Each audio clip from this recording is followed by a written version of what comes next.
Hello, and thank you everyone for joining us on the first true episode of the Culture Nerd Podcast. Every episode up until this point have been dry trial runs, and here we are now officially starting our season 1, episode 1. Here we go. This first episode, we're going to talk about Zack Snyder's original plans for Justice League 2, from his original pitch back in 2015 before he started filming Justice League Part 1. The goal of the and Obviously, the goal of the Restore the Snyderverse movement that is now taking Twitter by storm and has been for the better part of a year and a half now. So here we go. Strap in, everybody, and we're going to get in some spoiler territory.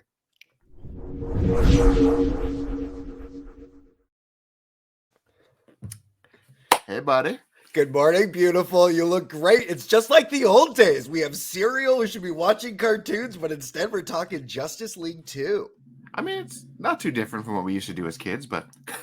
Except we're not speculating on what is. You actually have answers. You actually have some things. So, just so everybody knows, this is predicated on a couple of different things. The first thing is, I brought this up to my dad. I said, Dad, I'm about to watch the director's cut of Batman v Superman, Dawn of Justice. It was the restored version. It had the director's cut. It gave all the stuff that Zack Snyder wanted. And my dad goes, who's Zack Snyder? And I go, Dad, do you not know about the internet nerds that are going to get this guy a multi-million-dollar picture deal? And he was like, nope. So first and foremost, hello, Father. I'm glad you're watching this. This will answer a lot of your questions. The second thing that happened that predicated this episode is I watched Batman v Superman, Dawn of Justice, the director's cut. And when I was done, I instantly called this wonderful man, Taylor, over here and said, why didn't they make that Batman movie? As I was watching this movie, it was way more watchable than I thought. The film made a lot more sense than the theatrical version that I had seen. And as I was watching it, I realized that Ben Affleck's Batman was already Walter White. He had already blown up that guy with a bomb, not the other guy, but the other guy in the room. Like, he had already become the Breaking Bad Batman. And the whole time I was watching it, I was like, why didn't we get that movie? I understand why we got this movie, but I didn't understand why we didn't see the movie where Batman, something horrific happens. He keeps telling Jeremy Irons, one of the better Alfreds in my opinion as well. He keeps telling him, hey man, we've been doing this for 20 years. Look how many people we've seen turn from good guys to bad guys. Like, look at the craziness that we've gone through. And now there's a demigod here on Earth. So as I was watching it, I wanted more. So I called Taylor and said, Taylor, why didn't we get these other movies? What happened? And now I thought it was going to be I thought it had something to do with the Snyder cut. And Taylor said, oh, this was all Justice League 2, which I had no idea about. I know that there was, extra scenes and stuff at the end of the Snyderverse movie of showing like, oh, here's where we wanted to go. I didn't even know that Justice League 2 existed and was really thought out. So what was the idea? What was this grand vision that we were building to that got chopped off at the knees multiple times? Multiple times we didn't get what the director wanted, and we got these subpar films with a lot of ideas. Where was this supposed to go, Taylor? So I think the best answer to that is when Zack Snyder made Man of Steel, it was actually from a pitch, because most people don't realize that Man of Steel was written by David Goyer and Chris Nolan. It was their movie, but they couldn't make it. So they were like, hey, we need a director who's more equipped with this style of movie. So they pitched Zack Snyder and they make the movie, right? So that movie gets made. It does pretty well in theaters. It made its money back. I think its net profit was only like $100 million. It was pretty small for a net profit, but it made money. And the studio was like, we need to compete with Marvel a bit. We need to get our gears going. We need to make our universe, because we're about 10 years behind. And so they basically say, we want to pitch. We want a big pitch. We want a big story. Let's see what you got. So they pretty much mandated that whatever he does with a sequel, they need to move forward with more stuff. So he already said that he wanted to include Batman in the sequel, but admittedly, he probably wanted to have more Batman set up before he jumped right into it. But that's they gave him what they gave him. So, long story short, they film Batman v Superman. They get that ball going, and then they have this essentially this pitch meeting where they say, "Here is what we're going to do with Justice League's Part 1 and then Part 2," because they announced it as Part 1 and Part 2 and had the solo films kind of nuzzled in between. But he, in the pitch, says Justice League Part 2 is probably too big to be one film, so let's make it Justice League Part 2, Justice League 2 Part 1, and Justice League 2 Part 2. So they were essentially like Endgame and Infinity War, two halves of one big movie. So they go together with the studio and present this big old pitch. And that's kind of what we now know is what we got. After the pitch happens, they say, yes, this is great. Let's make this happen. They greenlight Justice League Part 1. He starts filming it. And then during the filming of Justice League Part 1, his daughter, Zack Snyder's daughter, passes away. And due to the family crisis he's now going through, the studio comes in and says, hey, reception for BVS pretty much sucked. Yes, we butchered your movie, but people didn't like the fact that it was incoherent because we made you cut a half an hour out of it. So we're going to punish you some more, and let's have you recut Justice League. And at the time, he was basically like, no, I'm dealing with my family tragedy. I'm dealing with all this other stuff. I'm going to make the movie you hired me to make. And if you're telling me that I have to retool the entire movie to cut it down to 2 hours, I'm not going to do it. It goes back and forth, back and forth. He ends up saying that he likes the cut of the movie he's made. He's telling them, I've done this already. I already like the movie I made. This is what I would like the audience to see. So what we got, the Zack Snyder's Justice League, was the 4-hour version, the longest cut that he had. Oh, well, that's not the version we got. No, the first version we got was whatever that. Wait. So he presents them with that. Okay. The work print, the 4-hour work print. They say too long, cut it down. He cuts it down to 214 minutes, which is like, I'm sucky with time on that. No, that's okay. That's okay. That's okay. It's like 3 hours something, right? Yeah, I think it was 3.5 hours. And they're like, nope, still too long, cut it down. He cuts it down again, I think, to a little bit over 2.5 hours. And they keep saying, no, it needs to be 2 hours. And then he's like, no, my movie's a butchered mess now. I'm not doing it. So he walks on a completed film. Like the only thing that's left to be done is VFX. Like it was done. And they basically hired Joss Whedon, try to spin the story that Zack left because of a family tragedy, and Joss Whedon was picked by Zack, and all bullshit. And they bring Joss Whedon in. He refilms, I think the number was like 60 to 70% of the film. He refilms it. Yeah, those weird green screen shots where the costumes don't match and the costumes look really weird. Oh, and not even that. Like, there's that one scene when, like the Ben Affleck Ezra Miller first interaction where they're like in Ezra Miller's little flash cave, right? If you watch that scene, their hair changes every scene because it's like wig, no wig, wig, no wig. Like it changes. Like when Ben throws it, that's Zack shot. But then when it cuts back to him, his widow's peak shifts up and then shifts back. And like you can see the scene. I didn't even notice the shifting of the hair. It was so bad. There were so many other bad things in the movie that I didn't even notice that. Yeah, and then the Ezra scene when he catches it is like, you're the Batman, and his hair has this like kind of like feathered cut to it.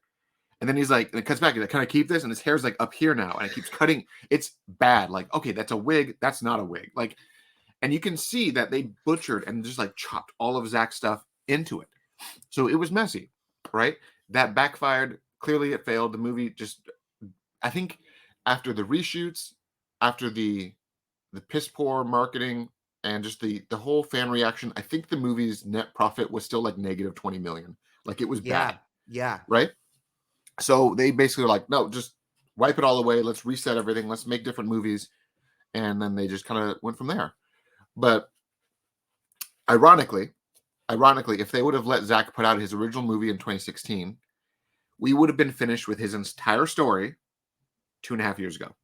Because Zack, if Warner Brothers wasn't happy with this, it's now over. You did it. It's out there. It's done. You can move on. But that's not what happened, of course. But that was the best part because Zack had even pitched to them saying, after my movie, because he pitched an anthology. He did not pitch an ongoing shared universe like Marvel. He pitched a beginning, middle, and an end. And you'll see why when I go into the story, because he pitched an ending. And then he told them flat out, like, after this is done, introduce a Flashpoint movie. and then have Flash reset the universe, and you can reboot everything. Yeah, none of this is sacred to him. And the fact Yeah, that he knew that, I love that he gave himself an out, he did. because it Yeah, means that he can break all of your toys and all the fans will go, oh no, you did that thing. But guess what? At the end of the day, it's all going to be fine. That's yep. great. That's really great. And mind you, you're going to read this story. He's going to break a lot of toys, and it's going to be very controversial. If you think that what they did with Marvel did with Endgame was like, oh my god, like there was actually rumors that because of the time Jeff Johns was so tight with Kevin Feige in Marvel, there were actually rumors that he leaked the story bits to Feige, and that's why Endgame and Infinity War almost verbatim matched this story beat for beat. And this was a story that Zack had penned like 3 years before they even started writing Infinity War and Endgame because of, and you can see why when you get into that. But part of this pitch meeting where they did this, Jim Lee actually posted on social media last year, saying basically, long story short, he talked about secrets and how sometimes in this industry he's not able to share the things he works on, and his life is basically just, I can't talk about things, but now that the Snyder Cut's coming out, let me talk about this thing. And this room, a lot of people are like, "Oh my god, that's Jim Lee's office. That's cool." This was actually Zack Snyder's workspace on the Warner Brothers lot. It was above. It was in this loft space, this giant loft space. I think it was like maybe 100 by 100 feet, like this big old loft space. And he basically built his office into, and he did all of his work in here. It looks like a bat cave. I mean, Yeah. it's not a bat cave. I can see, but it looks like a bat cave. There's like a gothic chandelier there. It looks Yep. like Zack Snyder wanted to pretend to be Bruce Wayne for a little bit. Right. Right. So they built up this wall of whiteboards, and Jeff Johns came in and wrote all of the stuff from the story bits on there, and Jim Lee added all these spaces so that he could draw the story bits. Right. Just drawing with an expo marker, just doing Yeah. some great fucking art on with an expo marker Yeah, that yeah. will get erased by the janitor at the end of the day. And the funny thing is, they're still not erased. They're still out there because these Oh, boards are good. actually shown in a museum expo that they did last year. Hot damn, good job. I'm glad that art got to get saved. Anyways, all right. So now we're going to get into the true spoiler territory as we start telling the story. So here is a close up on the finished slides. Each of these slides were apparently like, I don't know, like 4.5 feet long. Like they were just big slides, right? Maybe 5 feet long by like 2.5. And there was a total of, I think, 12 slides that were made all together. And each one of these slides encompassed a bit from the story, right? So they basically say, here's Justice League Part 2. First part was basically saying, this is what we want to do with our characters. This is where they're going to go by the end of the story. Here is the purpose, right? He's like, here's the purpose. And then they go right into the story. And then he divides it and says, here's where we would end movie 1 so that we can get into movie 2. And movie 2 would be a whole different beast. All right, so let's get right into it. Okay, okay, never mind. I was gonna ask you, do things change now if things move forward? And the answer is yes. Things have to change. Yes, because the other movies have changed. Whatever, I don't know what the story of Aquaman 2 is, but whatever that is, it's probably different. The movie that's coming out that would then what was originally talked about. Well, actually, the original story of Aquaman 1 changed too. Because this was after Zack left. Apparently, James Wan had fought the studio a bit because they kept trying to change Aquaman into what they wanted and not what he and Zack had planned. So even now, Aquaman 1 is not fully canon to Zack Snyder's vision. I mean, obviously, if you saw the Snyder Cut, you saw that Mera had a British accent that she didn't have in the other movie. She talked about her parents being dead, but in the James Wan movie, her dad was very much alive. And obviously, the Atlanteans all have different garb and different look. The whole aesthetic has changed because Zack and James had a very different plan for what they were going to do with Atlantis. And it kind of made sense with this whole idea that Atlantis had this British accent because the last time they interacted with humans was during the Middle Ages. Sure. Their only version of English was based on one dialect. So anyways, so technically James Wan's Aquaman is not canon to the Justice League. So even then, moving forward, if Zack gets his opportunity to finish his story, he would still kind of cherry pick certain aspects. Sure. Anyways, all right. So let's here we go. Any more spoilery questions before we jump in deep into the spoilers? when they made Wonder Woman in 1984, she didn't talk to anybody, right? She just like went into a room and wrote a movie and was like, "Here you So go. This a has lot of nothing to people, do with anything." a lot of people blame Patty Jenkins for that movie. It was 100% Jeff Johns. Jeff Johns wanted to make the Linda Carter Wonder Woman in modern day live action. So Wonder Woman 84 was 100% not coherent to anything Zack or Patty or anyone had planned up until the big takeover that happened after Zack's leaving. They ruined Wonder Woman 2. Whatever Wonder Woman 2 could have been, that Wonder Woman 1 movie is so fun, and you're like, great, let's get more of this. And then we got none of it. Where does Shazam play in all of that? Because that movie was very fun, very watchable, but it never felt like he got into the world. You know what I mean? It always felt like he was one step behind everybody else. So, truth be told, Shazam never was actually a part of Zack's bit. That was Yeah. actually something that never was meant to be for whatever reason. Zack Snyder's world is dark. Why would you have a kid character? Why would you have to, you know what I mean? So many evil things are happening that you then would have to justify it to a 12-year-old. You'd have a lot of scenes of him being like, why is this happening? And they'd be like, listen, there's bad people in the world, kid. So, one thing that I want to bring up, because you brought up Wonder Woman, and I think this is a good segue into just covering this. Let me see if I can find it, because I wasn't expecting you to bring up Wonder Woman, but Oh, well, if we're on Wonder Woman, the other note that I had from Batman v Superman, the director's cut, is the Wonder Woman stings are very loud and feel very off from the Batman v Superman. It'll be a very, very serious scene, and then all of a sudden you hear that Greek, and it's like, okay, settle down, okay? That's not what the tone of this scene is. yeah, it was interesting. But mind you, this was Zack's original bit for Wonder Woman was Okay. very different than what we actually got. I think that's just the best way to put it. Hold on, why on earth? Apparently, you can't download this picture online because the internet is atrocious. You can screen capture, whatever you want to do. Don't worry about it. I'll see it later. Okay, You I, tell, I, tell all right, me, tell me I what found the a version gist. that I can pull up. Okay. Zack's original pitch for Wonder Woman. Sorry, coughing. Okay. I'm dying a little bit. Zack's original pitch for Wonder Woman was so different than what we ended up getting. I kind of love it. So he has this picture in his office. This was a concept picture that they did, showing Wonder Woman's first interaction with the world of man during the Crimean War in 1800s. Whoa. Yeah.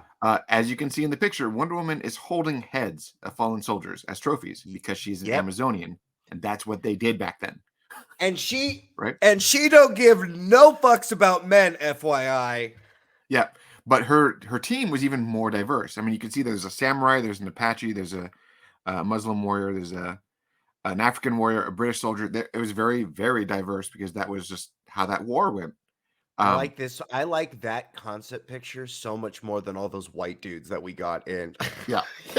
So, was Italian, I'm sure. From what I can gather, the original pitch was that Zack wanted that to be his Wonder Woman's backstory, and that her first outing was Crimean War. She gets involved. She meets Steve Trevor in World War I-ish, and then she shuts herself off from the world because of his death. And even that movie changed a lot. The third act for that movie was very different. Yeah. But Wonder Woman 84, the whole 80s thing was never meant to be part of the cards. It was always supposed to be Wonder Woman has been around for a few hundred years and then shut herself off. And now she's back because the world needs assistance and Superman's gone. And that's kind of how she got brought into it. But anyways, Zack had a very specific vision. He had an anthology. It was dark. It was gritty. It was very much what people were not expecting. But in hindsight, in contrast to Marvel, it probably would have been exactly what we wanted. And can I assume that seeing Zack Snyder's Justice League, this just picks up end credits of that movie, and then this movie starts? Not really. It was actually there's a bit of a jump. And mind you, he's even said in interviews that these pictures, these pitches, this text is all from a pitch he did in 2015, right before he started fully filming Justice League Part 1. And that movie obviously changed some things, and you'll see the Yeah. changes in here. So he Okay. said that he even has new storyboards for what his pitch evolved into, and those will be released if he doesn't get to make them. So Okay, great. Okay, so we I hope they don't see the light of day so this gets made. But if it does happen, I understand. Okay, yeah. Taylor. All right. Loose can So do, we can do. Let's starting jump off, in. according to the text on the story on the slides, although originally pitched as one film, we believe the character arcs of our heroes and villains, along with the epic battle with Darkseid, which unite the League and the world and the entire DC universe, warrants 2 films. However, this does not mean that you have 2 films centered on Darkseid's invasion. Rather, Justice League 2 would be a very grounded, personal, and character-driven film that would follow the Justice League both together and separately as they mend old wounds on the road to becoming better and stronger heroes. While Lex Luthor recruits a league of his own, made up of revenge-driven villains introduced in the hero solo films. Dr. Maru from Wonder Woman 2017, Leonard Start from Flash 2018, Orm and Black Manta from Aquaman 2018, and the Riddler from The Batman. These villains would all link the DC films together. Like Empire Strikes Back and the last Harry Potter films, Justice League 2 would end with a cliffhanger, revealing only at the end of the film that Lex and his league are connected to Darkseid. Then flash forwarding 5 years into the future where Darkseid had now taken Earth. So that's their initial preface when they say, by the way, this is what we're setting up. So like, ready for this roller coaster, here's what we're doing. Interesting as well that even back then they were still wanting to bring the Riddler back into the Batman universe. Yes.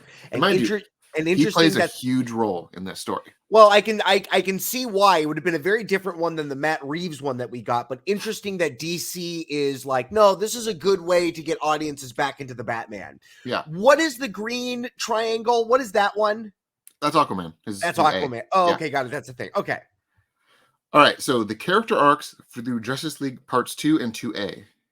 For Superman, with Lois's help, back from the dead Superman will learn to become Clark Kent again, feeling more human than ever, and he and Lois start a family. Okay? Wonder Woman's story. Wonder Woman will reconnect with the Amazons and her mother, eventually becoming the new queen and rejoining these isolationist hero warriors with the outside world. So she was going to basically bridge Themyscira back to the modern day world. Great. She's a peacekeeper. Okay. She's getting everyone together. They're joining the UN of the planet. Aquaman's story, with the help of Mera, will bring the 7 kingdoms together, becoming one true king, building a new alliance with the oceans and the surface. Listen, everything is great. Things have never been better. Everyone's joining hands again. Okay. Flash's story, he will free himself from the past, releasing his father from prison with Cyborg's help, and learning how to master the time-traveling abilities, literally becoming able to be in 2 places at once. So he was essentially going to become the Kingdom Come version of Flash, where he is now everywhere. That's the most anime storyline I've ever heard, that he's just going to go train really hard to get super strong. Dope. I'll watch that. Yep. Now, Cyborg was supposed to be the heart of the Justice League movie, which you know. His character was essentially supposed to be where the audience connects the most with. Cyborg, his story, will evolve both into modern-day god of the digital age and into a human once again. So his evolution was actually going to allow him to reconnect his humanity back to himself. Oh, interesting. Okay. Batman's story was the most controversial, and here we go. First off, this Batman wants to die. This Batman does not expect to grow old. And him and his Alfred are amazed that he's even gotten this old. All right. I love that you say this. Batman is pounding pills and drinking wine and having casual sex with ladies in his bed. He doesn't give a shit. This is a broken Batman. This is a Batman that has no problem using a machine robot body and punches people really, really hard and pushes them off stuff and creates a javelin spear to kill Superman. So put yourself in that mindset of Batman, which is something I never gave Ben Affleck Batman credit for. I kind of always hated him. I didn't like the edit of him. I didn't understand his choices.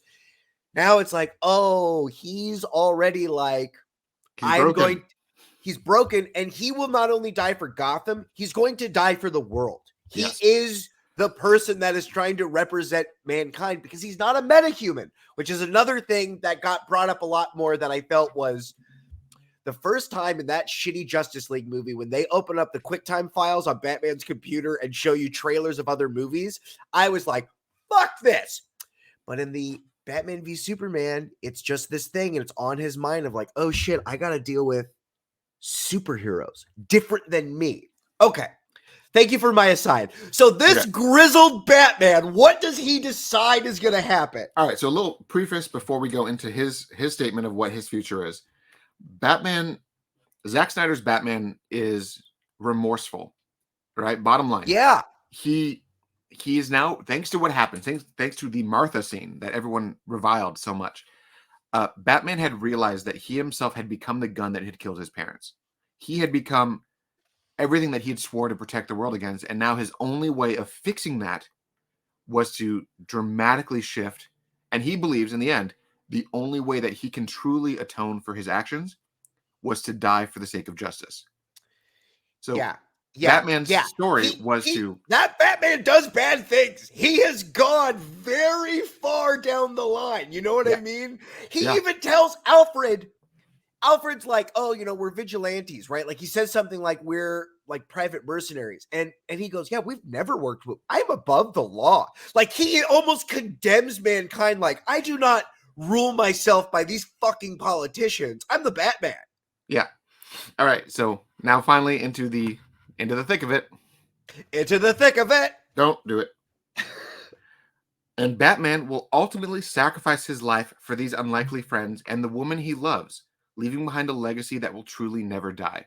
Yep, 100%. I don't know who the woman he loves is, but that's fine. That is the most controversial part of this, and you will see why, but Zack even himself said he changed it, so there's differences. Okay. All right. Justice League Part 2. Target release date 2019. Oh, you guys, you missed that. That's not happening. You guys missed that hard. The Justice League United. We open the Justice League acting during a natural disaster, working as a different, powerful team. They become weeks after the first Justice League. They act together, save lives, but they're refugees, so political tensions is high and the world is on edge. Yeah, the world hates refugees. What are we supposed to do with them? In the aftermath, the Justice League regroup at the only headquarters they know, the Batcave. Flash is enthusiastic, while Superman remains a bit distant, at least with Batman and Aquaman. Batman and Aquaman is facing a continued skepticism of the surface world. I picture Superman just keep bumping his head and being like, why do you have so many bats in here? Like it's just like flying around and like dealing with bats all the time. And Wonder Woman relates to Arthur. Her people were abandoned by this world a long time ago. It is clear that although the world is united, although the Justice League is united, the world is not. The League goes back to their individual lives, mend old wounds, except for Batman, who's dealing with fresh ones, left alone in his cave. And here we go. Here's the controversy. And this is going to be like minutes into Justice League Part 2. Okay. Story bit. Bruce and Lois. Bruce secretly meets with Lois. Both of them are still searching for Lex Luthor. There's tension between them since Superman has returned. The meeting ends after Lois tells Bruce that Superman needs her more than ever, and Bruce knows that Lois is hiding something else from him. Cut to, yep, I see your face. I understand. Batman had a crush on Lois Lane? Just wait for it. It gets into more of it. Cut to Lex Luthor now recruiting his own league. Meanwhile, deep in the Brazilian jungle, Lex Luthor locates Dr. Maru, last seen in Wonder Woman, somehow still alive thanks to experimenting on herself, her now prolonged life, and testing chemical weapons on herself as an unfortunate lab rat, along with others that she's capturing. Like an obsessed stalker, Maru has spent decades collecting information and artifacts on Diana and the Amazonians. Now that Diana has become... This is the cat lady, right? We're talking about the cat lady? No. Dr. Maru is the lady with the fake face in World War I.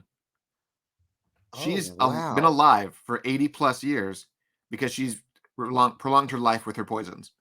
Great. I'm so happy because I knew that what's her name was always a part of. Yeah. Okay, great. Yeah, great. Okay. Okay. All right. Now that Diana has become known to the world, Lex offers Maru a chance at revenge. The same revenge he wants on Diana's friends, Superman and Batman.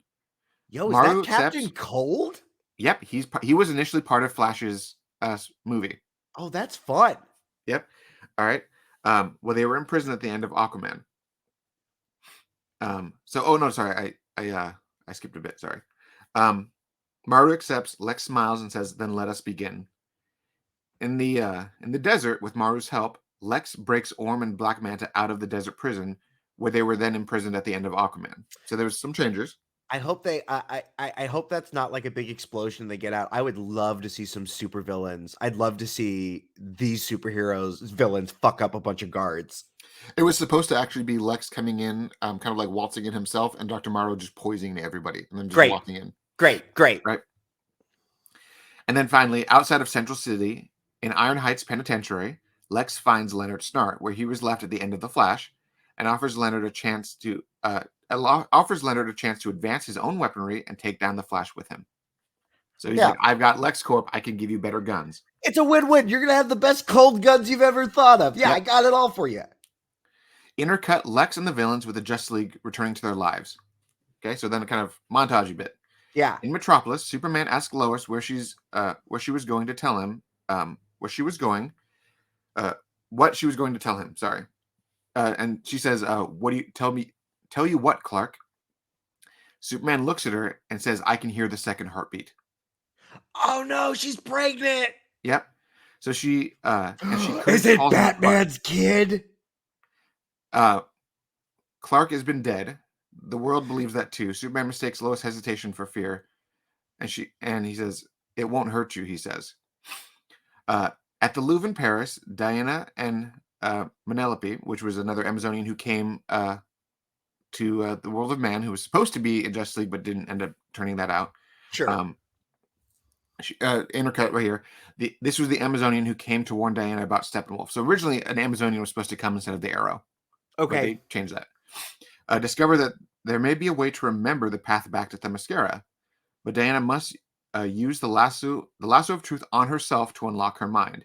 It is a dangerous process, but Diana wants to help this Amazonian home, and Diana wants to see her mother again, even if it might hurt her, and her family might reject her. That's really fun. That's great. That's a great idea. That's right? Really, you go inside yourself, but you might not get out of there because you got this magical lasso around you. That's all right, great. And here's the fun part. Diana puts the lasso on, and suddenly she's overwhelmed by visions. In the beginning, they're wonderful. For the first time in over centuries, she sees her home. Soaring over the island, she sees the Amazons, and finally her mother. But then the visions grow dark. Diana sees herself as the new god of war. Oh, yeah. The guy she defeated back in World War I. And then in a battle with Superman, Diana kills him and cries out. This Amazonian frees Diana from the lasso. Despite the pain and confusion, Diana figures out a way home. In Central City Courthouse, Barry is at a hearing thanks to Cyborg, Iris, and the troop of lawyers from Wayne Enterprises. The state has examined new evidence that Barry and Vic have presented and agree to reopen Henry Case's file. Barry is elevated. Yo, look how much blood is on Superman's face. She kicked the shit out of him. And then along an underwater continental shelf, Aquaman and Mera are in a violent battle with the last of the Second Kingdoms, the Lost Kingdom, the Unseen. It explodes around tidal pools and active volcano flows. Arthur has the seventh king on the ground, his trident at his throat. The seventh king tells him to kill him, and Arthur says he wants an alliance instead. But the seventh king refuses. Arthur leaves frustrated. The Lost Kingdom refuses to unite with the rest of the ocean. He's not going to kill you. He can't kill you. He's a good person. He's not a killer guy. All right. In the Batcave, Cyborg upgrades the cave, providing a new female AI voice for Alfred to interact with. Great. And that's all going to be super funny because the AI is going to say like real her stuff to Alfred, and Alfred's going to be like, "Are you single?" And she'll be like, "Yeah, of course, I'm an AI." That's great. Right? He's going to be talking to her all day, going on missions, giving her briefs. Oh, goodness. All right. Alfred, who has become a father figure of sorts, looking at the empty cave around them, Cyborg as Alfred, "Why is he never home?" And Alfred solemnly replies, because then he would have to face himself. So very much an introspective view. Yeah, and that when Batman's at home, he's doing pills and drinking because he doesn't want to think about what he is. Yeah, Well, no, totally. he's getting above that, but now he's having to deal with who he is now. Well, that's the problem with getting sober. Then you got to deal with yourself. So just like every time you get sober, you have to either bury yourself in something else, which Batman is doing with his work, Yeah, just to avoid dealing with that. yeah. He can't go to Batman, therapy. You can't go to therapy after being Batman for 40 years. You know what I mean? Like, that's a yeah, lot to exactly. deal with for somebody. Yeah, that's too much. Batman and Lois now on the hunt for Lex Luthor. Batman moves deep into the Canadian wilderness, doing second, wilderness, doing second, following up on a lead that Lex may have been sighted in one of the remote towns. He fights through. He fights his way through a secret location, only to discover that Lex is not hiding out, but is actually the Riddler. Okay, great. And who's working with who's, yeah, now we're going to find out he's attached to all of this. Right? Awake for days, maybe weeks, a Riddler has a long upkept beard, fingers are dirty, and rantings written across the walls of his cabin. He looks at Batman, a man possessed. Luthor asked the question, and I had to know the answer. Lois is now on Luthor's trail. She has located Dr. Maru's lair in the Brazilian jungle. Lois writes everything in a journal, keeping it offline and private. She grows pale as she realizes who Maru is and what might be up to. He is forming a team of his own. So again, I they're yeah, and giving I Lois. Yeah, and I felt that was true even in the thing I didn't remember in the Batman v Superman was how much it was a Lex Luthor movie. Yeah, Luthor is in the world. Yeah, he's making a team. Absolutely. yeah. Back in the Canadian wilderness, Batman faces off against the Riddler. He tells Bruce about how Lex came to him for information, and Lex presented him with the anti-life equation, the riddle of life itself. Right. Which yeah, Right, and it drives him crazy, but a genius right. crazy person is going to figure it out. Wait for it. And Riddler had solved it. He knows what it Oof. can do, and he knows once it's unlocked, Lex will make all life meaningless. In this frantic state, the Riddler raises a gun, but points it at his own head. Time to solve the very last riddle. Bang. Batman is shocked as Riddler has now killed himself. Oh no. Oh no, Batman, you can't beat someone up if they're dead. The Justice League members unite with their families. Wonder Woman and Penelope arrive at Themyscira. Diana is unsure what her mother's reaction will be, but a tearful and overjoyed Hippolyta embraces her. The Queen declares there will be a celebration unlike any other in Amazonian history. Her daughter is finally home. The pots in the corner, big smiles on their faces. They start singing "Be Our Guest." There's a big opening number. It's great. In the oceans, Aquaman and Mera bring the final kingdom of the Seven, the Unseen, into their alliance. For the first time since Atlantis sank, all has been united again. In Central Do, City, for the first do, time since he do was a the kid. does the Lost Tribe look like they all wear like pretty armor? Do they look like cavemen? Do they look like different than the other people? Unfortunately, it's not really clear, but Zach's version of all the Atlantean races were very different than what we got. So Okay. it can only speculate what it's going to be. Okay. In Central City, for the first time since he was a kid, there is no wall of glass between Barry and his father. Henry Allen has been released from prison, exonerated, and Barry is about to tell his father who he really is. In Metropolis, Lois returns to Superman and tells him she will accept that Clark is gone and that Superman is all that is left. But she has to go, still on the trail of Lex. She wants to break up with Clark. In Gotham, Batman returns from the wilderness shaken by Riddler's proclamation. Intercut, Lois discovering from General Swanwick that Lex still has one of the mother boxes. Yeah. Oh no, still has all three of the mother boxes. My mistake. So after they were separated in Justice League, Lex was able to find them and recollected them. Goddamn piece of shit. And then Lex activates his plan. At the Three Rivers, helicopters survey the area. Lex is on the scene, and his team is elsewhere, but still in contact with him. Lex activates the boxes. His true plan to destroy the Justice League and take the secret power called the anti-life equation for his own. It will give him the power over all living life. The anti-life equation grows and turns, as Lex turns on the boxes. Cyborg blinks Feeling horrible emptiness, an influx of data stops for the first time since he went online, and the boom tube erupts in front of Lex, surprising him. Emerging from the portal, Desaad, the horrific sadist servant of his master, Darkseid, who emerges The behind him. the point of the information not coming anymore to Cyborg is to say, like, oh, something has now happened that the universe has to catch up with. Like something that has changed time and space is happening, and all of a sudden your AI algorithm of predicting things has no ability to do so. But to also kind of explain a little bit further, Cyborg was made from the mother boxes. So when the mother boxes go online and open up the boom tube, he is cut off from the network for the first time. Oh, right. Okay, great. Okay. All right. Darkseid takes the power of the anti-life equation for himself, to Lex's surprise. Okay, hold on. Question. I understand what the equation is. It's a thing, and they now have the answer to it.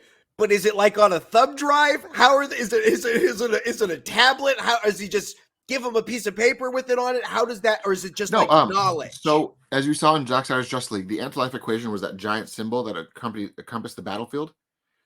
Once it's been completed and unlocked, it grants whoever completed it, it basically kind of like sucks the energy and kind of grants the completionist the power over life itself.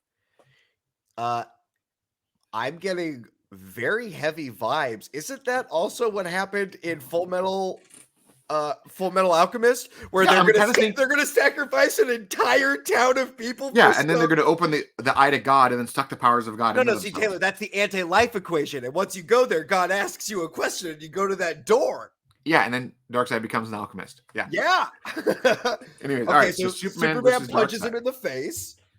In the Batcave, Superman, Batman, and Lois regroup. They learn Darkseid's arrival. Superman tells Batman that this is the fight among the gods. She's my world, he tells Bruce. Protect her. Superman flies off to confront Darkseid. As Superman leaves, Bruce and Lois agree. Bruce knows she's pregnant. Lois ends the argument by telling Bruce, "You're not the father." She tries to tell Bruce about what she's discovered and what Lex is planning, but he won't listen. At the Three Rivers, taking in Darkseid's arrival, Lex tells Darkseid that Darkseid has the power to kill Superman. Darkseid moves forward, acknowledging Lex. He says to Lex, "I don't want him dead. I want him to submit." The girl says, "Lex, that's a great want for a character." Yeah. What does it matter? If Superman's dead? I don't have him. I want to watch him subjugate planets for me. I want the most powerful being as my lapdog. Yep. All right. He says, "I want him to submit." Lex replies, "The girl. She is the key to breaking his spirit." Superman arrives and a battle with Darkseid erupts. But Darkseid booms to Lois in the Batcave. And he blasts her with his crazy laser eyes. Collapsing around her.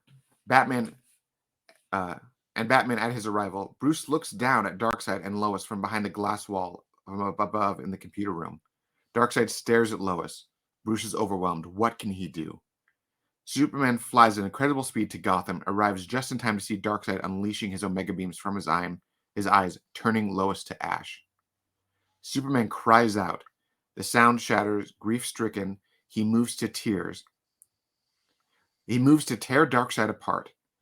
But Darkseid gazes him, the power of the anti-life equation now running through his veins. Superman stops. His mind has now been affected by Darkseid. Bruce watches it all in horror. This is also the scene we saw in Justice League. Right, but also this trauma to Batman is again another fucking trauma. A guy who already has gone past Breaking Bad. The straw has already broken the camel's back. At this point, Batman will become a lunatic that will do anything. Probably even carry submachine guns in a nightmare timeline because he has literally, that's it. No more. Life means nothing until I can change this thing. Right. So, and that's kind of how they explain it. The anti-life equation allowed someone who is in complete and utter grief, complete like soul-shattering, my life is over, to succumb to the anti-life equation. Killing Lois broke Superman just enough for Darkseid to infect him and to take him. Got in there, bro. Yo, fear is the mind killer, and it got him. All right, he's Yep. And that's what obviously in the Zack Snyder's Justice League we saw that shot. We saw oh the Batcave. yeah, We saw yeah, him taking Superman, and we saw yeah. that. That's exactly what it was, and we saw bad guy Superman. Absolutely great. Yep. The Justice League is now under attack. But before Lois is able to warn everyone, Lex signals his team to attack. On Themyscira, Dr. Maru unleashes a chemical gas that covers the entire island and kills the Amazons. Great. Okay, so we're gonna see a genocide of the Yep. DC world because we're gonna change all of this. But We're going to see the villains win. Right, but this has to sit with. But the audience needs to be cool with that. And I'm gonna let you finish. Kanye. I'll let you finish. But how great to see what happens when our heroes fail. You know, we don't want our heroes to fail. And I'm gonna say, if you're telling me that this was before that Avengers, you know what I mean? I'm gonna let you know I'm feeling a lot of those vibes right now. Yeah. Great.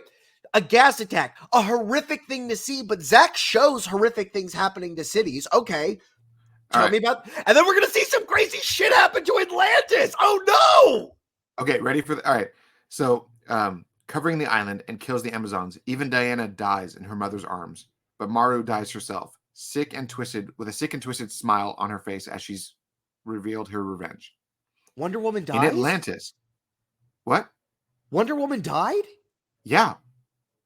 Wow. Yeah. Okay, next. In Atlantis, Orm and Black Manta attacked at the coronation of Uniting the Kingdoms, killing Arthur. Mera barely surviving herself. Which is why we didn't see any of these people. Yes, but she does survive because we did see her. Okay. Yep. Killing Arthur, Mera barely surviving herself with a slash across her face. In Central City, Leonard attacks the Flash with his amped up weaponry, courtesy of Luthor. Oh, his dad's gonna die. Cyborg is blown apart while saving Barry, losing his lower half of his body. Okay. Back in the Batcave, Batman watches in horror as Darkseid takes full control of Superman. Superman turns on Batman, and Batman is barely able to escape. Yeah, and this is and this is just Batman. This is just in this universe him screaming at himself, being like, "I fucking was right. I shouldn't have trusted this fuck. Yep. This is exactly what I said was going to happen, and now I have to do all those things." Okay, barely gets away with his life. Barely gets away. Lex believes he's won, but comes face to face with Superman. He looks at Lex, burning red in his eyes, and lights him on fire. Lex screams, the world goes red, and cut to 5 years later. Yeah. Sand dunes, molten solar pits. Yeah, dude, why the fuck would alien bad guys care about Lex Luthor? Light that guy on fire. I don't need that guy to subjugate your planet. I'll do that on my own. All right, and so cut to the ending scene 5 years later. Sand dunes, smoldering solar pits, Gothic spires rising from the desert. Once this was Gotham, now, like the rest of the Earth, it all belongs to Darkseid. Coming over this dune, the post-apocalyptic Batman, as we saw in BVS, with a ragtag army of rebels. The surviving members of the Justice League walk over the rise of Dune to see a dilapidated Wayne Manor. Bruce leads them. Flash drags what is left of Cyborg behind him. Bruce looks at the sky grimly. We need to get inside before night. He is coming. End part 1, credits roll. That was Justice League part 2. Justice League 2, part 1. Totally get it. And everyone walks away like, man, what a downer, what a bummer. But that's why we get to see them redeem their actions. Also, this Justice League team is the one with the bad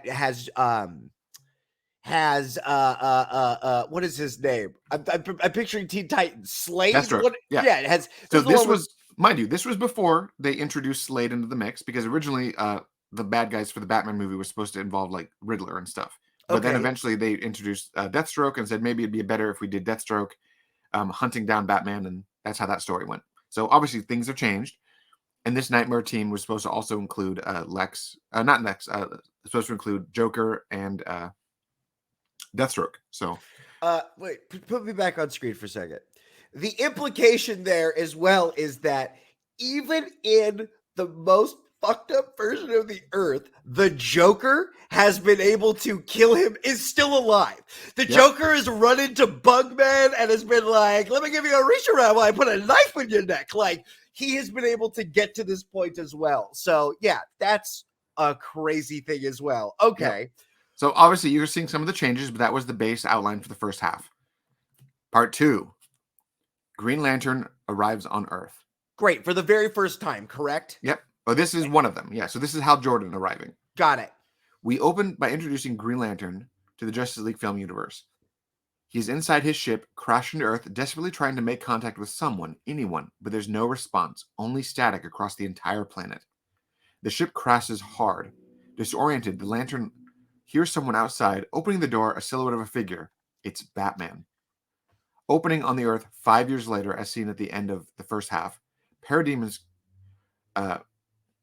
attack the ship.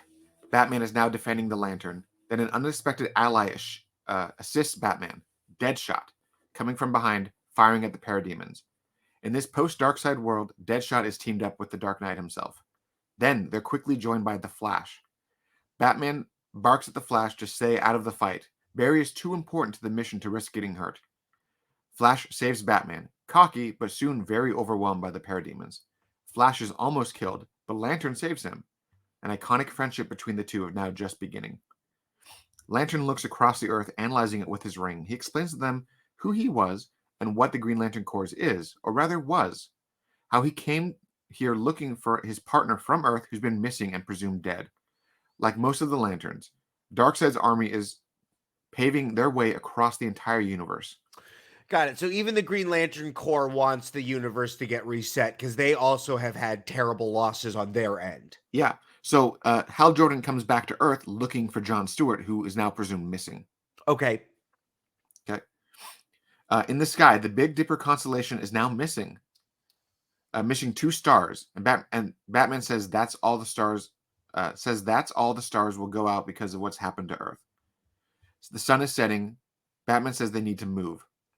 The Justice League now regroups. Batman, Deadshot, the Flash, the Lantern return to the League's hidden base under Wayne Manor, with Mara joining them, walking to the camp across the desert with Arthur's trident slung across her shoulders, carrying 2 buckets of water. Mara remarks that she had to venture further outside of camp to locate the water. It's so sad to see that beautiful trident be used for common chores, but that's the state of the world we're in. All right, so I didn't have pictures for the next 2 bits because the next 2 storyboards were just solely text. They were lots of exposition here. So here we go. Okay. Bruce explains his operation to the Lantern. They're planning on a move that will end Darkseid's reign on Earth, but Lantern doesn't think they have a shot. He wants to repair his ship and try to find any surviving members of the Corps. Lantern wonders what this Justice League could do to even stop Darkseid. This is the last supper of the Justice League. Reveal: post-Darkseid cyborg, now half a man, able to plug into machinery, hanging in the Batcave, working on massive technology. He has created the Cosmic Treadmill that will now help the Flash jump back in time. But to what end? Asks the Lantern. Cyborg tells Lantern that specifics of how time travel works is very uncontrollable, and even if they can get Flash to travel back, they can only try this once a year so that the Earth will be in the very same spot it was, and the Flash doesn't travel back in time and lands up in space. What a good... Listen, time travel always sucks in movies. Just justify it. They can do it once a year. It's got to be in the same position, and they don't even know if it's going to work. Great. Yep. In order to operate, they need to steal the mother box from Darkseid's army. And they've known where it is. They've known where one is. But once they power the machine on, they'll get his attention. Lantern asks who, and everyone's gonna, they're gonna get that box. Everyone's gonna die doing so, and then we're gonna jump back to the past. Yep. And the Lantern asks who is him. Mara responds, Darkseid-controlled Superman. Even Lantern has heard of the Kryptonian. Worried that now he is under the control of Darkseid, he heard his spirit is unbreakable. Deadshot goes on across the world beyond parademons, nearly The entire population has fallen to the anti-life equation, their minds being completely controlled by Darkseid. Deadshot says he remembers even when his daughter was taken, and it haunts him worse than death. And he was the one from the second Suicide Squad movie, or am I picturing Will Smith right now? This is Will Smith. Okay. All right. They need to move soon. The planet alignment is finally tomorrow night, where Earth will finally be in the same place it was when Bruce first saw Flash in the Batcave. If they don't jump then, they will not have another opportunity for almost another year. The plan is that Barry will have to warn Batman so that he can be prepared, but the Flash will only have 10 to 15 seconds before he's taken apart. So what can he say in that moment, amount of time to tell Bruce? Well, technically, we see that scene, but he didn't do a good enough job because Batman didn't get ready. Wait for it. They all agree that the message has to be simple. You have to stop Lex. If Lex is stopped, Darkseid will never come here, and Lex will never have slaughtered the Justice League. They agree, and they depart. Afterwards, Bruce pulls Barry aside and tells him in confidence that this plan will not work. He was trying to stop Lex already. The Flash has to say something else, and Bruce says that it's not his fault. In a rare moment of vulnerability, Bruce admits that she was Superman's world, and I believe I broke that connection. Bruce whispers to Barry's ear, and Flash's eyes go wide. The Flash can't help but say, "No way." And Bruce responds to him, "Tell me that, and it will change everything." And that's where he says it was about Lois. It's always been about her. Nope. He tells Flash that you tried this once, and it didn't work. You have to do it a different time and give me a different message. So he knows that they've done this before, and they were sort of successful. Right. He did. Right. He got some things ready, but it still wasn't enough. Back at the Batcave, Cyborg and Flash are prepared for the Flash's jump. Cyborg makes it clear that Flash won't have much time. He needs to deliver the message before he crumbles into nothingness and is ripped apart by the Speed Force. But if Barry succeeds, it won't matter. None of this will, because none of it will have ever happened. Batman and the others steal the Mother Box, then make a dead run back to the cave. As the Flash and Cyborg prepare for Barry's jump, Superman now in full pursuit. Yeah. This is just like that scene in Invincible. This is just like that cartoon on Amazon. Yeah. Superman arrives and faces off against the Justice League. From a tower, Deadshot fires kryptonite bullets at Superman's back, but Superman dodges it. Batman asks Deadshot over the comm what happened, and Deadshot tells Batman, "This better work. This better save my daughter." Superman flies through the tower and kills Deadshot. Yeah, rips that dude apart. Yep. Mara tries to remove all of the water from Superman, but he crushes her. So she tries to pull the water out of his body, but he zips at her real fast and kills her.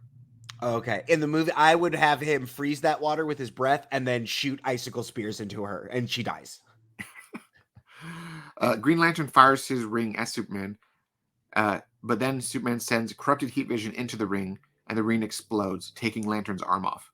Yeah, and his Green Lantern core is real weak right now. You know what I mean? They need, everyone's got to be together and strong, so that makes sense. Right. I mean, their power comes from the battery, and you're assuming that Oa has been destroyed, so all the power he has left is what's left on his remaining charge. Right, and it's not enough for Superman's Omega evil beams. Cyborg does what he can against Superman as Flash prepares the jump. Just after Cyborg activates the machine, Superman tosses him at the parademons, and they tear Cyborg apart. Yeah. Then finally, Batman faces off against Superman. The Flash runs hard on the machine, seconds away from the jump. Batman is armed with Kryptonite Spear, again bringing the weapon back into the fight. Superman impales Batman with it. And these two heroes struggle. The Flash races as fast as he can, exploding through time just before Superman reaches him. The Flash is pulled through time. Then the portal opens, and Bruce and Lois are in the conversation where they first were arguing in Justice League 2. "You're not the father," Bruce storms out. The Flash arrives, landing at that moment, and tells Bruce what he didn't hear before, but Bruce whispered in his ears, "Lois lied to you. You are the father." I knew it! I knew it! Oh, he is the dad. He's the dad. Okay, and then what else? After delivering the message, the Flash vanishes from existence. Lois comes down, trying to reconnect with Bruce, who is still reeling from what just had occurred. Lois again is insisting that he listens to her. This time, he does. She tells him that Lex has a plan to take out the Justice League. Working together, they discover the attack against the League. Suddenly, Darkseid's boom tube opens, water pouring into the Batcave. Darkseid looks at Lois. Bruce looking down from above a glass again. But this time, Bruce goes into action. What does he? Why did it? Okay, what does he do this? What is his actions this time? Slamming through the glass, throwing himself in front of Darkseid's Omega beams as he moves Lois out of the way. They strike him, but he survives. Of course, yeah. Superman arrives just in time to see Batman is now injured, flies into a rage, but instead of being broken, he is now empowered. He is angry. Superman puts Darkseid on his heels, and Darkseid is now forced to retreat. Okay, great. And Batman takes a near fatal blow, basically. Yeah. Lois tells Superman he has to warn the others that Lex had a plan. With this new information on that Lois gives him on Lex's Injustice League, Superman is now able to save the League. He is able to stop Maru from releasing the gas. He's able to stop Orm and Black Manta from killing Aquaman. And he was able to stop Leonard from taking out Cyborg. That's what they call themselves. They don't call themselves the League of Doom anymore. They're the Injustice League. Injustice League, okay. Meanwhile, Bruce reveals to Lois that although he's alive, he was hit. There is a darkness now growing across his body, and he is in pain. But they need to keep fighting. He tells Lois, as he boards the Batplane, "I could have had a life outside of this cave with you." And Bruce leaves to go across the world. And Batman, and he now has some weird... He's now being affected by the got it. The Earth unites against Darkseid. Darkseid's full-scale invasion begins, and it's too much for the Justice League to handle on their own, but they won't have to.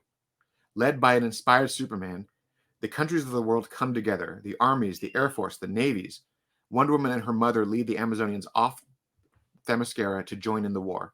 In the oceans, Aquaman pleads the Seven Kingdom, declaring that they align themselves with Earth, aligning themselves with the surface world, the Eighth Kingdom.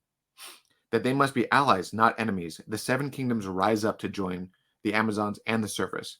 The entire world has now become a Justice League. In a Lord of the Rings style finale. I know what you want me to say. I get it. I'm so happy. I mean, this is what everything has been building up towards. I like that Superman is such a weird event to happen to the world that's kind of the first thing that primes them. And at this point, there's so much weirdness in the universe. There's people from space and the ocean and the wonder. Now everyone knows about these things. So everyone's here. We're all at the party. In a Lord of the Rings style finale, the history of the three armies that first battled Darkseid echoes itself today. The world of men, the Amazonians, and the Atlanteans joining together. As the battle continues, the Green Lantern Corps arrives and fights along with alien Green Lanterns. The Eagles are here. The entire DC universe together for the very first time on a scale unlike any other that has been seen, battling to save the world together. Yeah. During this battle, Hippolyta dies, saving her daughter, telling her she is proud of what she becomes. The Flash is now able to move so quickly that he begins to master his powers and is now existing in two places. He is now unstoppable and takes out an entire army himself. Great. Just speeds them, goes real fast, and they go into the ground, and then they can't move. Cyborg is able to overpower the mother boxes, take control, and then triggering a chain reaction that destroys them, weakening Darkseid. It is ultimately Batman who then sacrifices himself to save the League and the world and kills Darkseid. Yep. How does he kill? He just kills him. He gets in there. He kills him. Yeah. So it's kind of assumed like the Crisis event, where the death of Batman, essentially, where he is able to fashion like an anti-life bullet or an anti-god bullet, and is able to kill Darkseid, but in the process he dies himself. Totally get it. All right. In the aftermath, this is essentially the long-winded epilogue now. Sure. Diana becomes the new queen of the Amazonians, leading them to rejoin the outside world and restore and inspire peace. With the Amazons at her side, Diana negotiates peace between the countries of the world, unlike any in history. Arthur is recognized by the kingdoms as the true king that he had helped unite the world. Their skepticism about his heritage is not only gone, but is now replaced with admiration. He is man of both worlds, and he is their king. Yep. Cyborg is now evolved, becoming a god of the digital age, now able to transform himself to even become human. So he's like the most, like, yeah, he's like Data now from Star Trek. He's like the Yep. most human. And here is, again, Lois mourns Bruce's death. Superman looks closer, realizing that Lois is carrying Bruce's child. And Lois finally admits it to him, but he already knows. More like he already knew. He says that he saw what he needed to, but he doesn't shy away, but instead he embraces Lois and her unborn child. He now has a reason to become Clark again. 20 years now pass. At a memorial commemorating Batman's ultimate sacrifice, Commissioner Barbara Gordon asks Lois, "What are you going to tell him?" Referring to telling Lois' son the truth about his father. For the first time in decades, crime is now returning to Gotham, and the Gotham now needs a Batman again. Lois takes her son to the Batcave and reveals the truth, that his father was Bruce Wayne and Batman. Now, in Gotham, rising from the shadows into the moonlight, we see a new Batman. It's Batman Begins. And that was Justice League Part 2. Yeah, it was gonna end with a new Batman.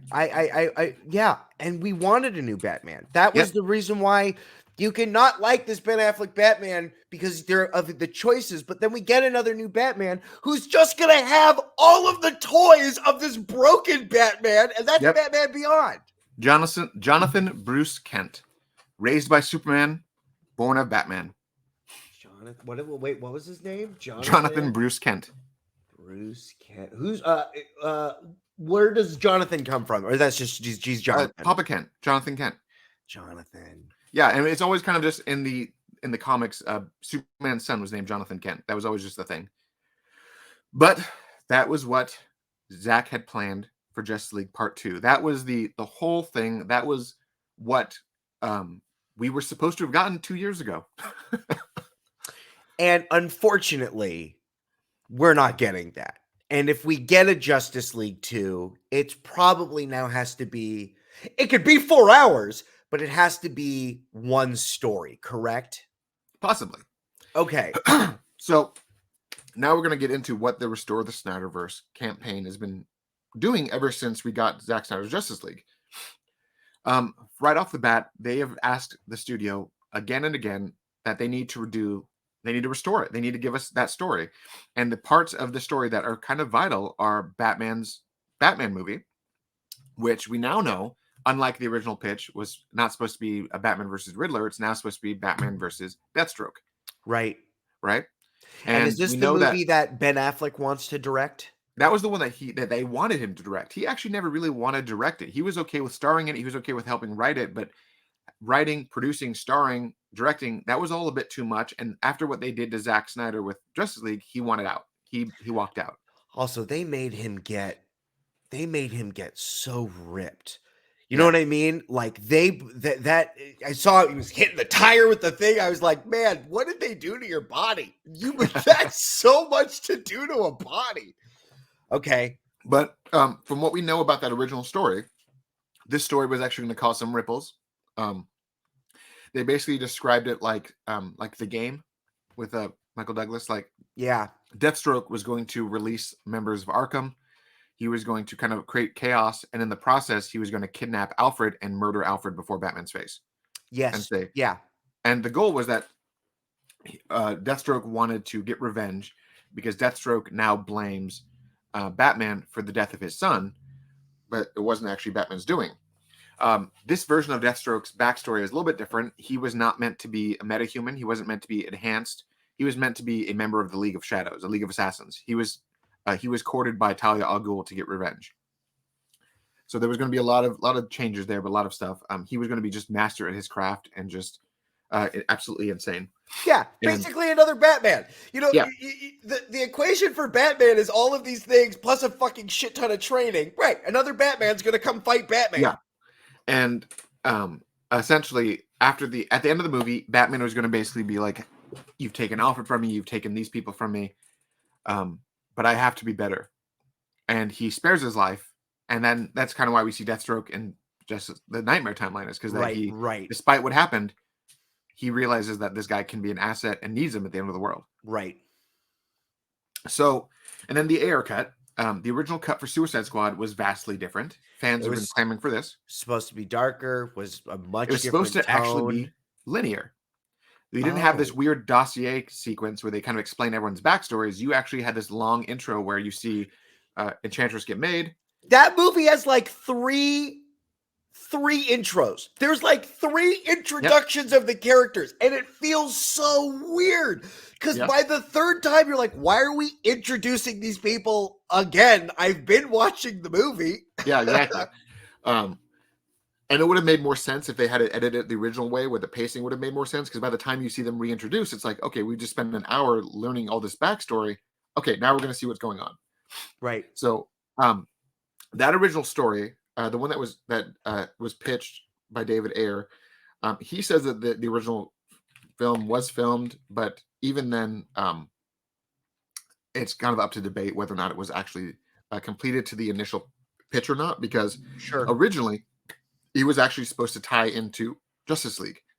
Um, Enchantress was under the control of the Mother Boxes. Now that Superman was dead, the Mother Boxes were using her and her magic to try to open up a boom tube to allow Steppenwolf to come to Earth for the first time. Got it. So that was the original motivation, was that they're trying to usher in, without the Mother Boxes, we can't signal to the dark side. Like, we're not together, so we can't signal where we are. So let's use a magical deity on this planet to pull some of them over here so that we can start the invasion. Like, that was kind of the motivation. And long story short, Steppenwolf was supposed to come to the Earth via her, and then he was going to start. He was going to be there, and he was going to start turning people into parademons. He was going to start building his army, and that was how they were going to set that up. So fans want the Ayer cut, even if that's not the version of the Ayer cut that exists.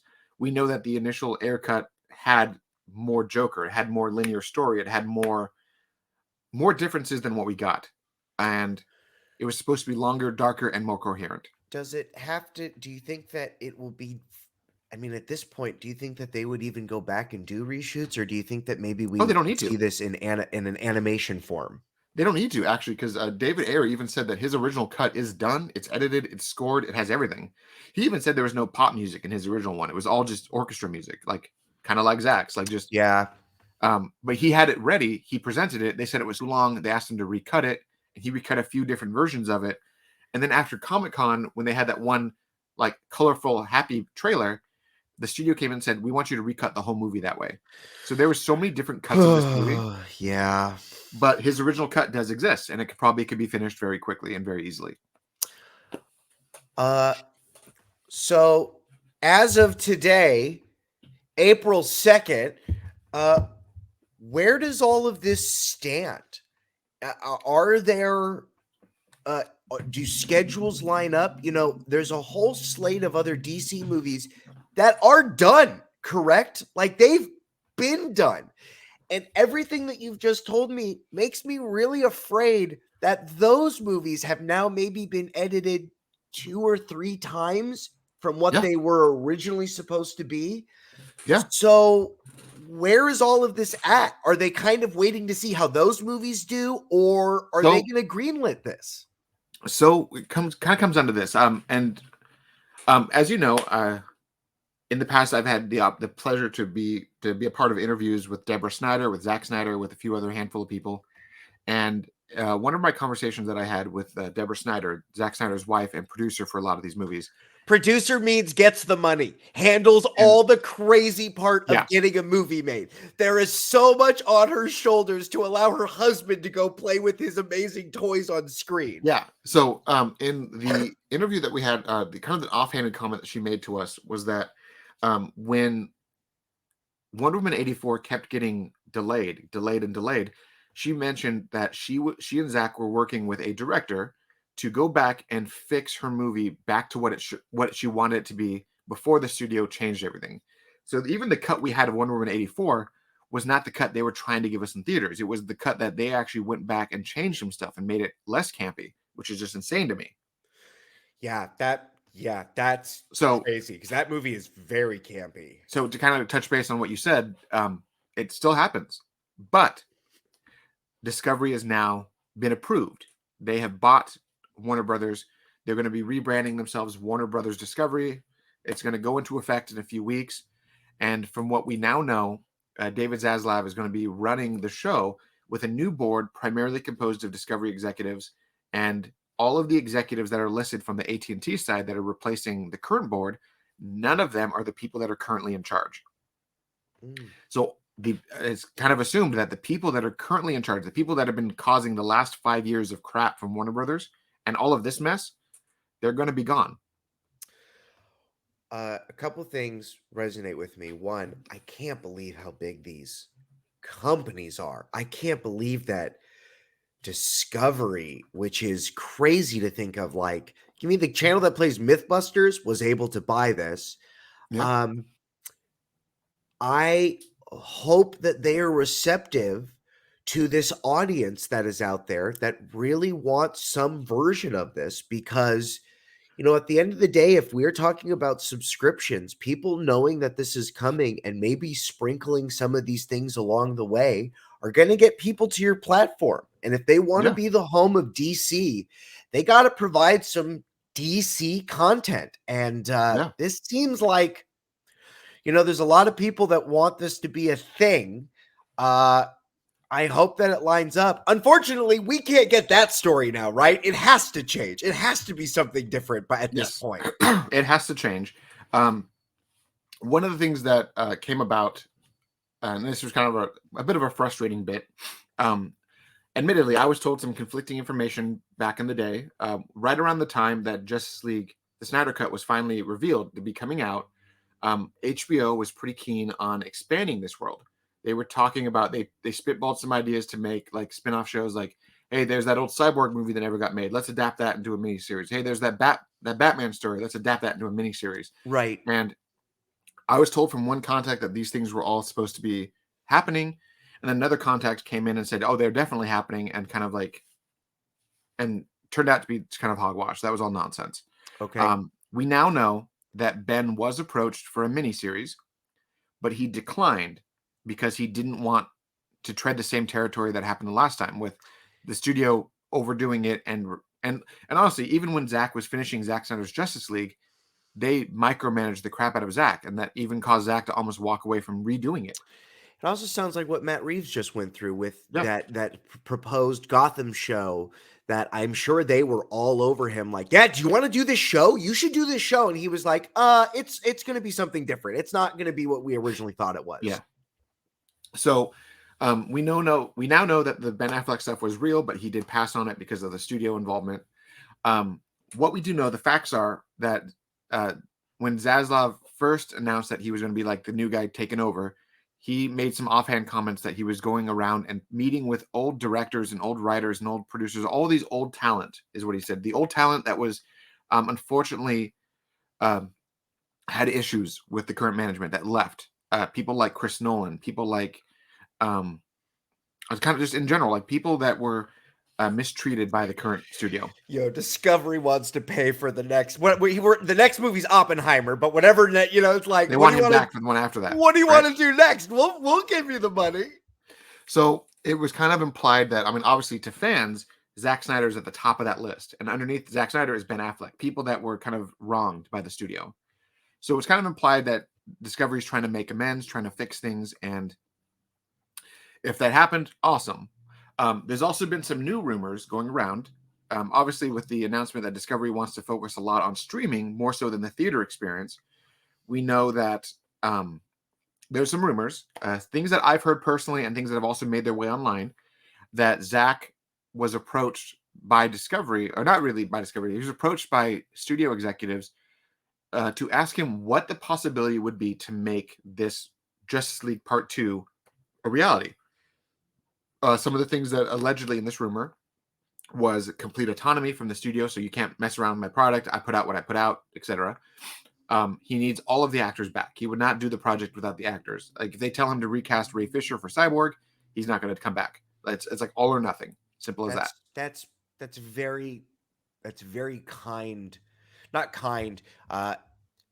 It's very Zack Snyder.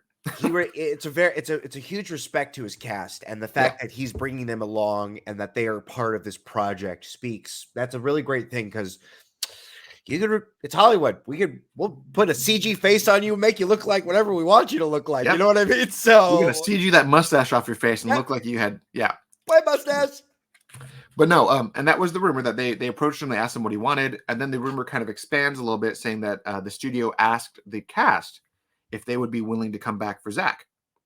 And according to the same rumor, people like Ben Affleck, people like Jason Momoa, and Gal Gadot even flat out said yes, for Zack, we'll come back and do whatever he needs to finish his story. Simple as that. So that was the rumor, but the rumor kind of laid on that basically the previous administration were like, we're going to do all this groundwork, we're going to get all this on paper, saying this is what can happen, and they're going to present it to Discovery. If Discovery wants it, they can move forward. If they don't, etc. Right, and unfortunately, at the end of the day, that's kind of where all of this eventually it's Right, going to be. right. I mean, that's the final say of all of Right. this. What we do know, and this is something I've actually talked to about a handful of people in general, right? I've talked to VFX people, I've talked to script people, I've talked to directors, I've talked to. The bottom line is that Discovery is going on full. Let's review everything. So when they come into power, day one, no project is getting greenlit. No actors, scripts, no contracts. None of that stuff is getting greenlit until they review it. They're going to go through and just review everything. So if it's not currently filming or currently in active production with a film date, it's on hold pending review. Simple as that. So all these rumors about the Flash movie getting reshoots, that's not true because the reshoots haven't even been cleared yet with the new management. Right, which to also put in perspective, this also sounds like a money thing. And they want to kind of know where your expenses and right. Reshoots for something like this are going to be expensive if they happen. And this just speaks to Warner Brothers fuck ups. Like the fact that this is consistently like, oh, we got to get everybody back and spend a couple $1 million to redo this because we didn't do it the first time. I mean, it's like, yeah, if I was Discovery, I would also want to know where my money was being spent. Yeah. So they're going to go through everything. And basically, it's like if it's not already done, it's now in question. So the big rumors. Question. Well, okay. So what's the big rumor? Tell me the big rumor. So the big rumors was that the Flash movie was going to come out and change a bunch of stuff, and they were going to gear toward a sequel that's going to be a Crisis on Infinite Earth sequel where they kind of reboot the whole universe and do all that stuff. That was WB's original plan. Yeah. We don't know if that's Discovery's plan. We don't know if Discovery's going to even want to do that. So bottom line is, everything's still currently in flux. This poor Flash movie. This poor movie that's just been on that galactic treadmill, just running and running and running. So bottom line is, everything is now currently in flux. In a few weeks when Discovery takes over, they could come about and say, yes, let's make Zack Snyder's sequel.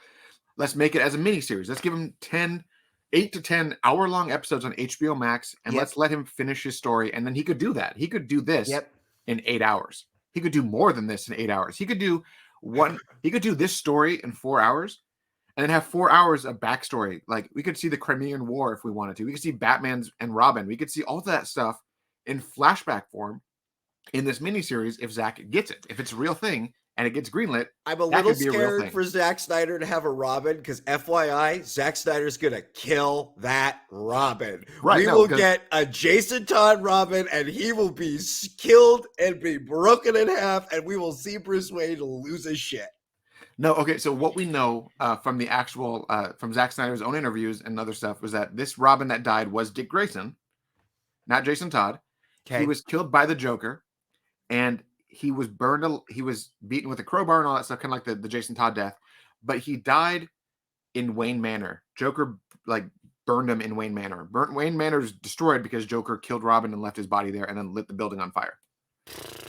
So we know from Zack's own interviews in the past that that's what basically happened. Oh boy, that's some shit they're gonna fucking film. Like, oh boy, that's some darkness. So honestly, if Discovery is coming in and say we need like an HBO, a badass like Game of Thrones replacement or like the next Watchmen miniseries, let's give Zack his TVMA Justice League story. Okay, so now knowing that nothing's going to happen, the things that are probably going to change this world are whatever the events of Aquaman 2 are. right? Whatever those things are will have to be brought up. Not Are we? even. Are we? Is it the Black Adam movie? Which movie? What is Shazam 2? So again, one thing that I think people need to remember is that Aquaman, Shazam, The Flash, Aquaman 2, Black Adam, all of that stuff exists in the timeline that is post the theatrical cut. Zack Snyder's Justice League is its own branching timeline. So he can do whatever he wants. He has carte blanche because this is an Elseworld story. Got it. Okay. So then let me ask you this then. In those movies, will they also be seeding another Justice League type movie Yes. where we might get and will that probably be a different Batman? Will that maybe be a different that 100%, because what we know from the Oh, Flash movie. because the Flash is gonna fuck everything up. So of course we're gonna get it. Yeah. What we know in the Flash movie is that the Flash movie, at the end of the movie, he creates a tangent timeline. Right. Where in that world, Superman is dead. He was like killed as a child. He never became Superman. But Kara Zor-El, a Supergirl, came to Earth instead. Right? We also have Michael Keaton as the Batman of this new world. Yeah. And then he's old and retired, so he has Nightwing and Batgirl that he's training as his replacements. Great. And we have Aquaman still Aquaman, Flashes himself. We have Shazam, we have Black Adam, we have all of those things in this new world. So this new world is the theatrical world that is going to be what we get for a little bit, but that doesn't affect anything that Zack Snyder could potentially be doing if the studio moves forward with it. This is such an established thing, and all of these things are put into place. From you, as an individual who's been behind this, what DC heroes do you want to see?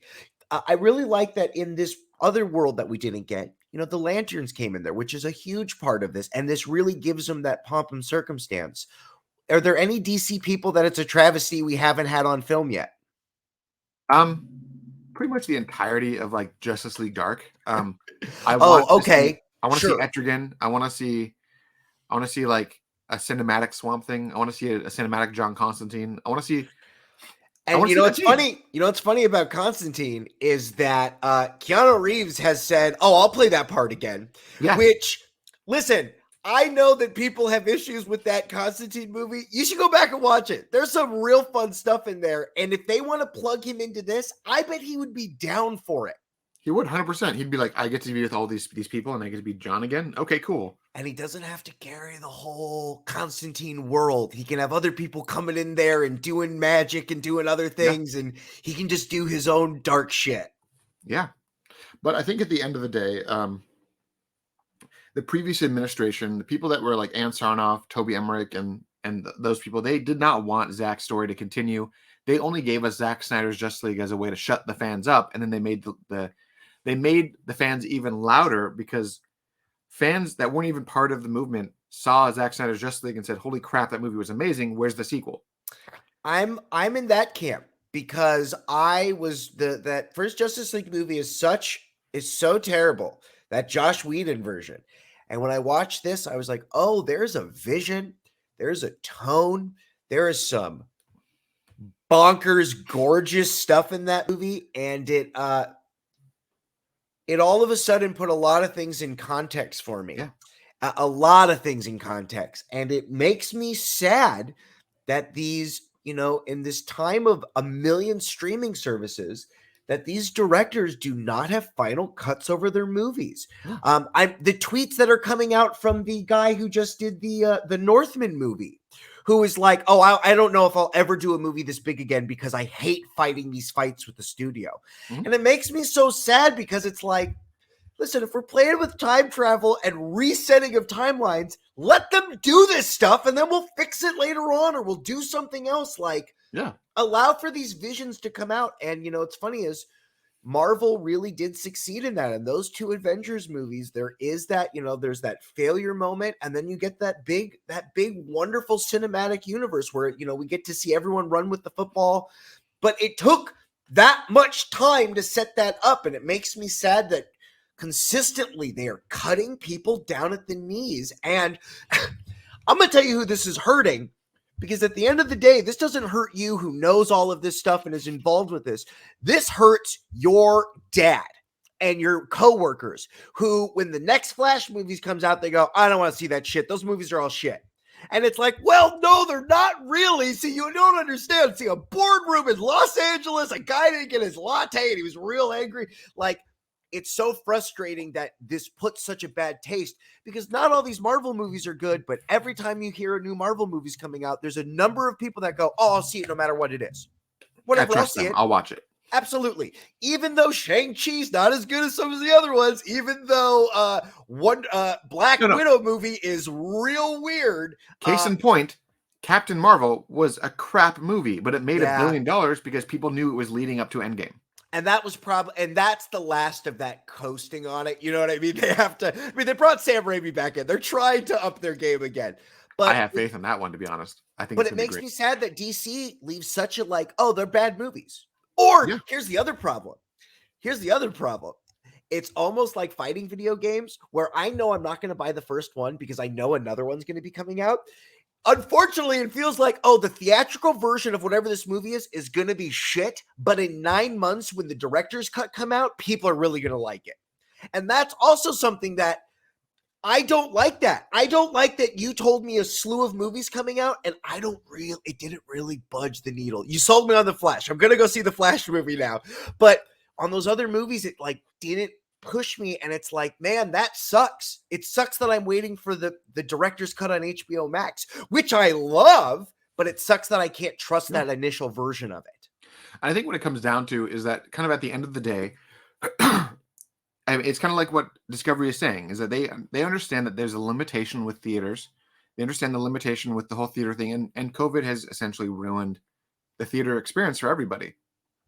And they're just trying to get ahead of the curve now. They know that streaming is the way to go. People will not sit in theaters and watch a 3-4 hour long movie, but they will binge 5 episodes of Breaking Bad in one sitting. It's no problem.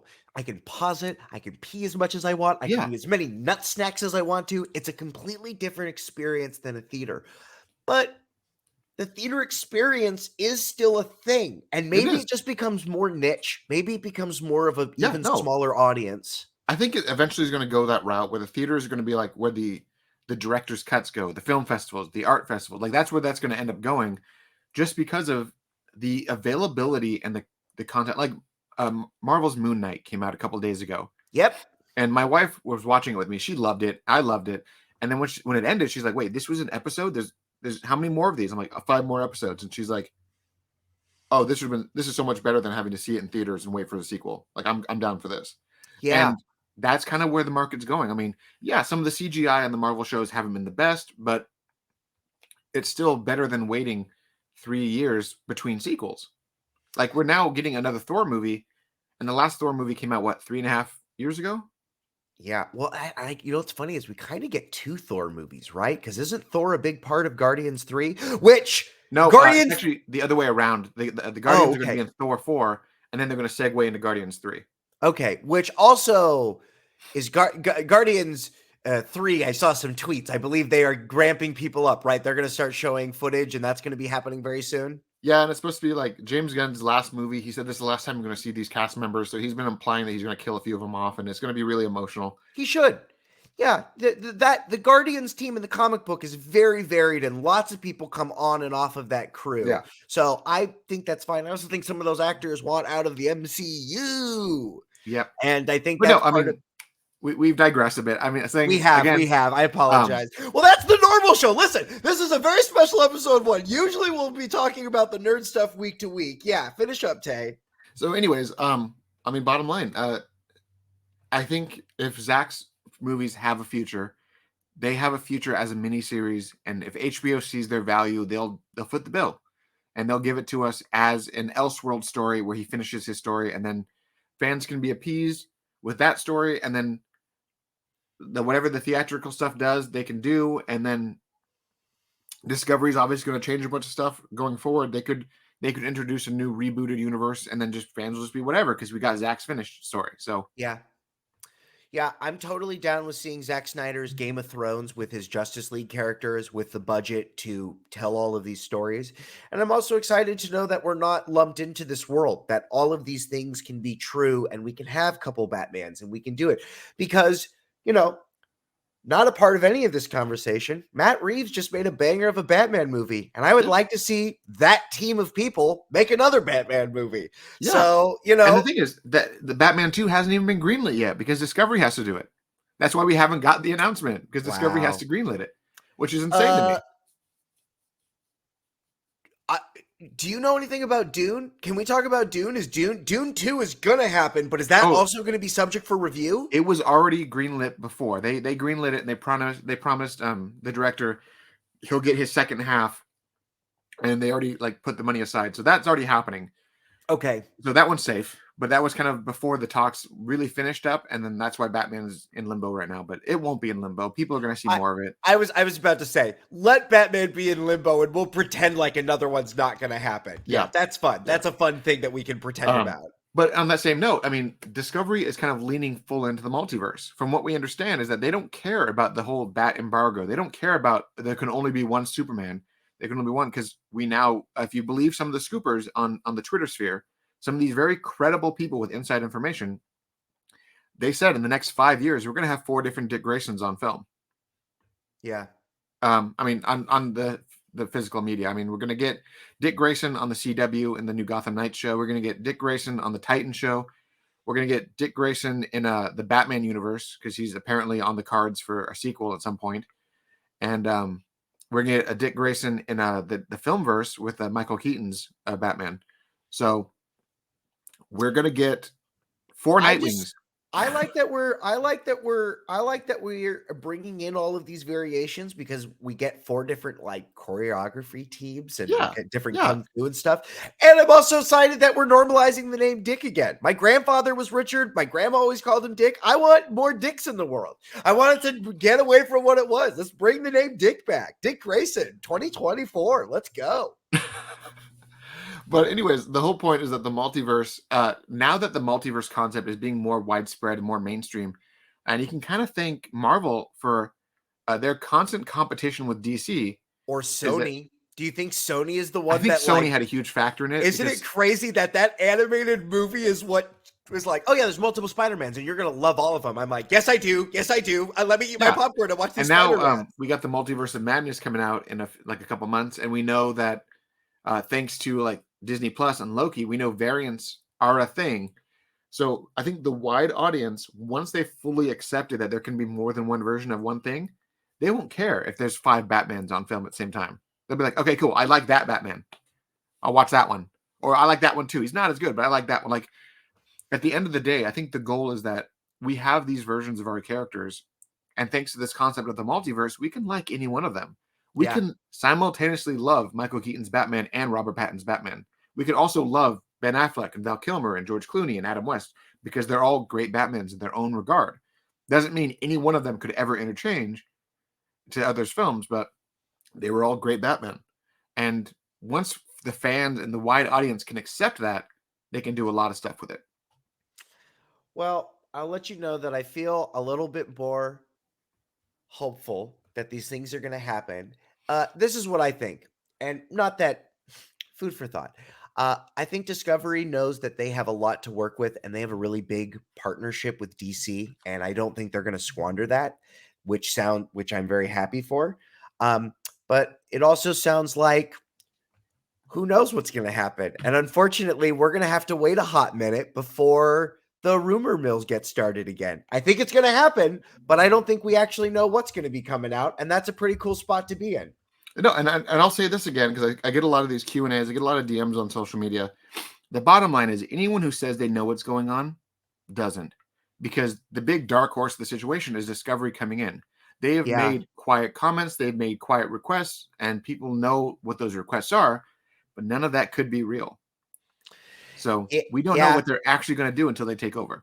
And also, the other part of this is that Warner Brothers, something that I didn't think about, screwed over a lot of people. And Discovery will try to make those things better, but there's a lot of players in town right now. And it's real easy to go set up shop at Netflix, or go set up shop somewhere else and be like, no, this is my new home. I'm just going to work with Amazon over here. So, who knows what we're going to get, but I'm excited for it. And like you said, Disney raised the bar with all this Marvel stuff.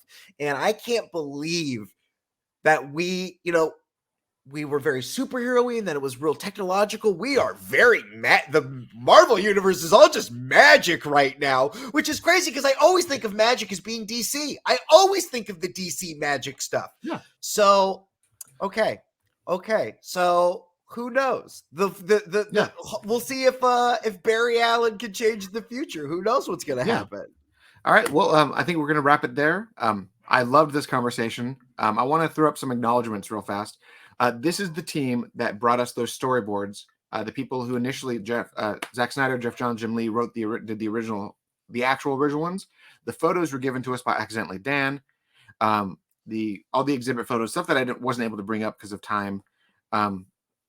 Simple as that. The compilation was by Mr. Jonah. The editing, Samuel Kentman, Ben Zachary.